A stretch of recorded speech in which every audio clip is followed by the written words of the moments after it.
Esta imagem que correu pelo país mostra o exato momento do embate frontal entre duas viaturas de transporte de passageiros que culminou com a morte de 7 pessoas no último domingo no distrito da Manhissa, província de Maputo. A imagem sugere uma manobra de ultrapassagem irregular efetuada pelo autocarro da empresa Cintlink, em que o embate aconteceu e, por isso, o Ministério dirigido por João Macombe decidiu, através desta nota, a suspensão imediata das atividades de transporte de passageiros da empresa Transportes Ideal Limitada, da qual faz parte a Cintlink e o respectivo condutor, em defesa da vida dos cidadãos. A decisão tem efeitos imediatos, enquanto a comissão de inquérito, ora criada, procede com a investigação para, em 15 dias, apurar as causas do acidente e produzir as recomendações e medidas a serem aplicadas. A Federação Moçambicana dos Transportadores Rodoviários diz que a medida foi extrema, até porque deixa centenas de pessoas desempregadas. Nós, com muito respeito, achamos que a medida foi aplicada é muito pesada e, ao suspender a empresa, é uma empresa que emprega cerca de 300 trabalhadores. Hoje de manhã assistimos mais de 200 passageiros a voltarem para as suas casas porque não conseguiram viajar nos autocarros da transportadora Cintlink em cumprimento da suspensão da sua licença.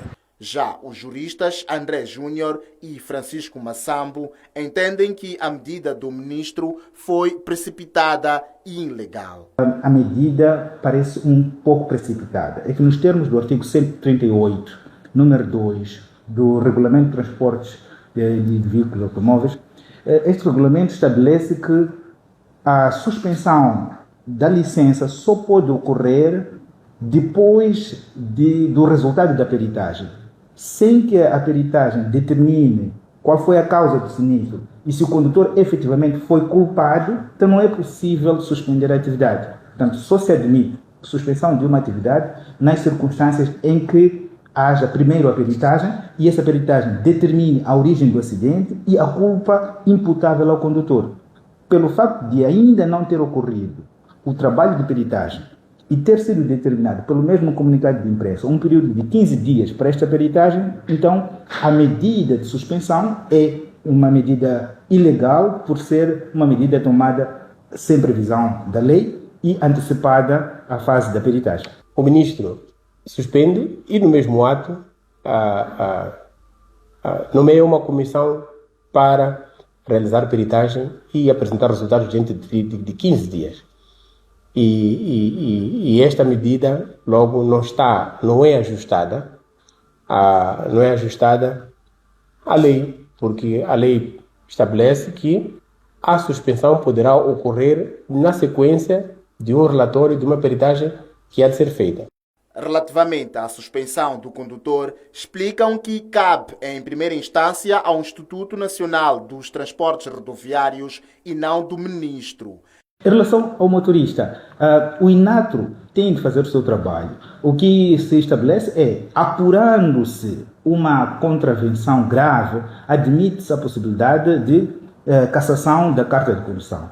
Mas no caso em concreto, pelo decorrer do processo, dá para perceber que o motorista ainda, para todos os efeitos, se beneficia do princípio de presunção de inocência. Ainda não está apurado como culpado pelo sinistro, definitivamente assim determinado, e por via disso não é possível ser suspensa a sua atuação. Quando acontece um acidente, levanta-se um auto, e neste auto a própria polícia pode apreender, se justificar, a carta de condução do motorista. E essa apreensão, obviamente, quer dizer uma suspensão por força da apreensão, ele não estará permitido a conduzir. Então, eu penso que aqui o ministro, sendo uma medida de ministro, a nível de ministro, devia ser, na meu ver, podia ser tomada por outras entidades, até de caráter de nível, não o nível ministerial, o nível de ministro para esse propósito.